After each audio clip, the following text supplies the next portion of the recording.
Okay, these are solutions from that circuit that you have. So for problem number 1, the answer was D. So if you got that right, you could just skip this part, but if you did not get it right, the first thing you'd want to do is substitute 2 in, and when you do that, you're going to find that the denominator will equal 0. So you can't substitute, but instead what you could do is factor.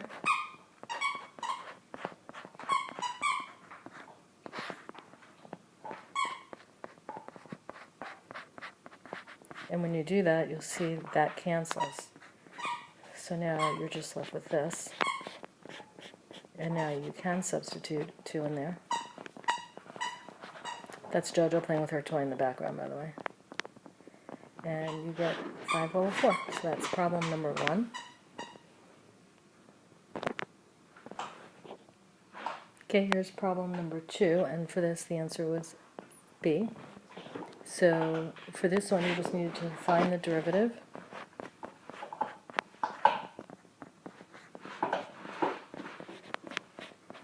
And then you need to find the derivative when x is 2.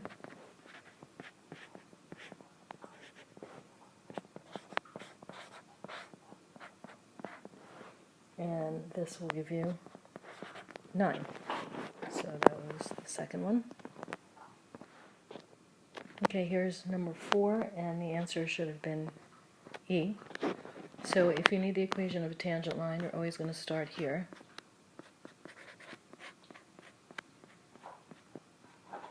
And then these are your points, x and y.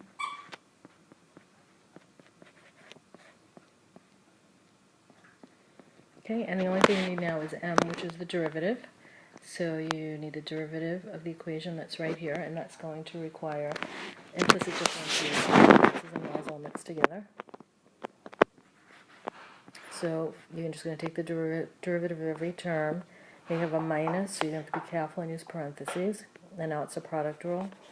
The first times the derivative of the second plus the second times the derivative of the first equals the derivative of 10 is just 0. So now if you distribute that negative sign, you'll get this.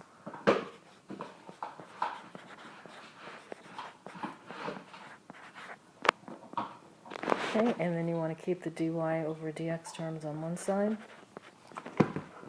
and bring everything else over. And then divide by negative 3x.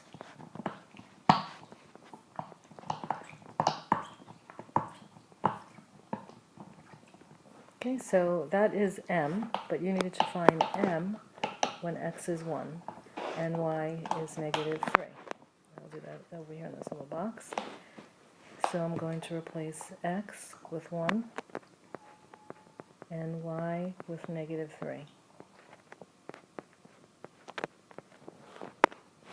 Okay, and when I do that, I'm going to end up with 11/3. Okay, so now I go back.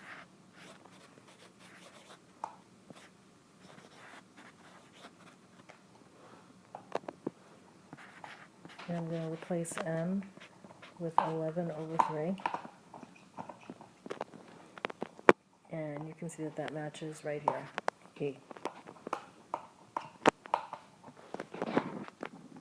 Okay, so this is number 5, and you were given a function, and you need to know when is the function decreasing. So in order to do that, you're going to take the derivative.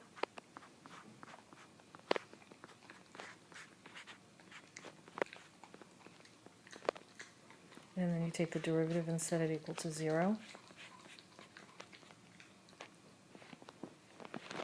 And then you can factor this.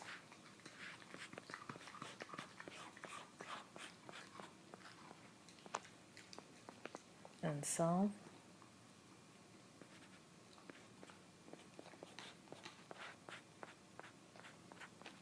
Okay, and then you're going to make a wiggle graph. And put those values on the wiggle graph.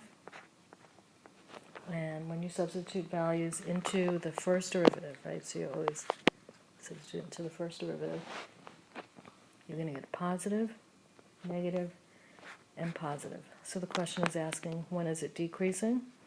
And it's, you can see right here, there's a negative, so it's decreasing from negative 10 to 7, and that was choice D. Okay, this is number 7. The answer was C. So the instantaneous rate of change just means take the derivative. So the derivative is going to be this. And then you need to find the derivative when x is 3. And when you solve that, you get -1. Okay, then the question is, when is this function not continuous? So when the denominator equals 0, that's when it's not continuous.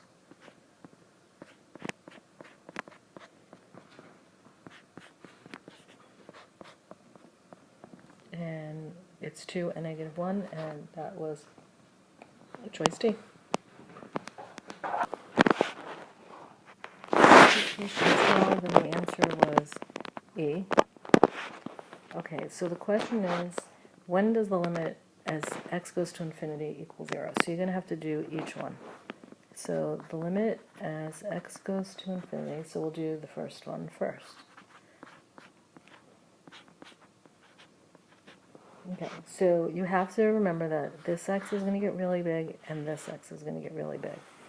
But ln of a really big number compared to a number to the 99th power, the denominator is just going to be huge. So you're going to have some number on top, and then you're going to have a huge number on the bottom. So when the denominator of a fraction is really big, the entire number in general is very close to 0. So for number 1, yes, it's true, the limit is going to 0. Okay, let's go to the next one. Oops. Okay. Choice 2 is this.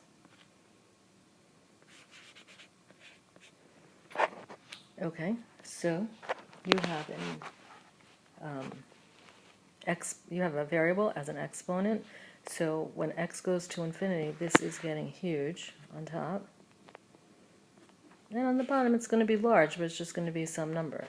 So if it's really big on top, then that means it's going to go to infinity. So therefore, choice 2 is not true.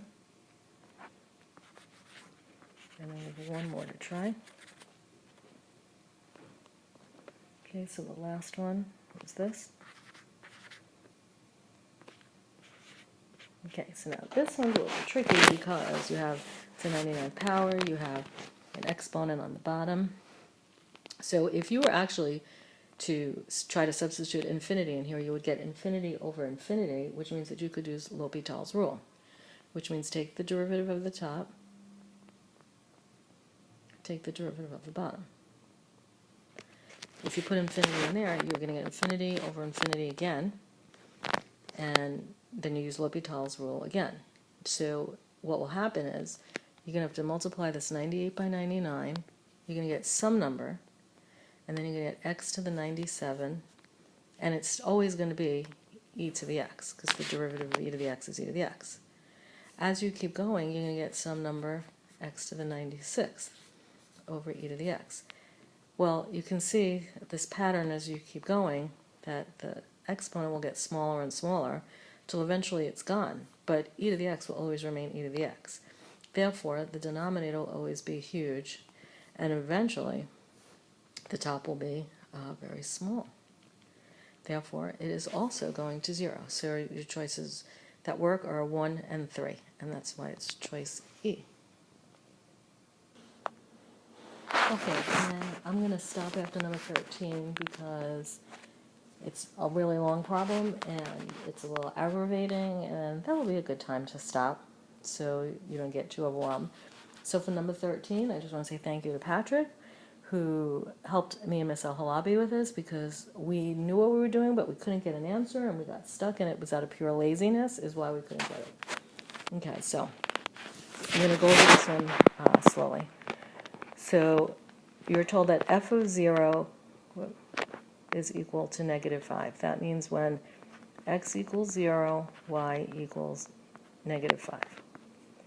Okay, and f prime is less than or equal to 3. So that means the slope is less than or equal to 3. And we need to figure out what could f of 2 be. Okay, so I'm going to go to another screen to make more room, and then I'm going to come back to this so we can pick our answer.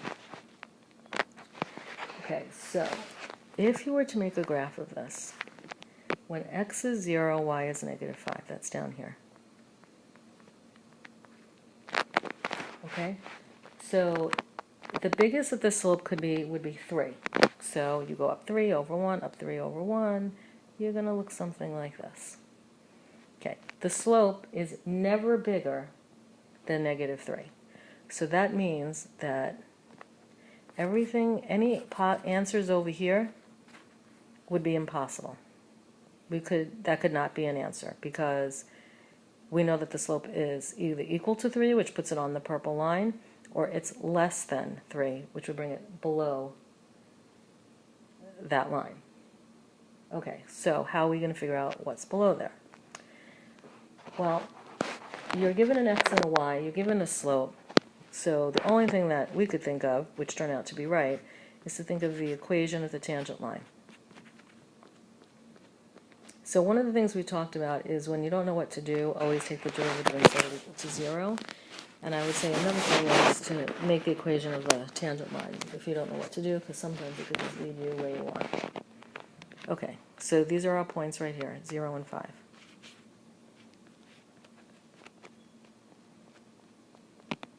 Okay, and that's what you're going to get. If we simplify, you get this. Okay, so remember, the biggest slope that this could be is 3. That doesn't mean it is 3, but that's the biggest that it could possibly be. Okay, so if you add 5 to both sides, you get this. That means the equation of this purple line, if the slope was exactly 3, would be y equals 3x plus 5. Okay? And we're being asked to find f of 2. So if you put 2 in there,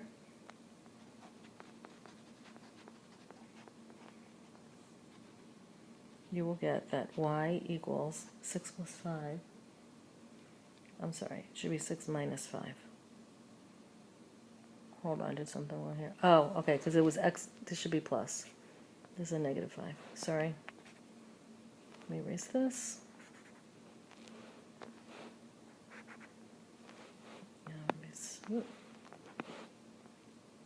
Okay. So 6 minus 5 is 1. So that means when x is 2, y is 1. That would be right around here. Okay, that's the biggest it could possibly be because otherwise it would go into that yellow shaded area. So the biggest the y value could be is 1. So I'm going to go back to the previous page and let's look at what it says here. Well, here's one right here. The question is, what could not be a value for x? So for y, wouldn't it have to be anything in the yellow shaded area which would be bigger than 1, and the only number here that's bigger than 1 is 2, and that's why it was choice E. Okay, and I'm going to stop right there.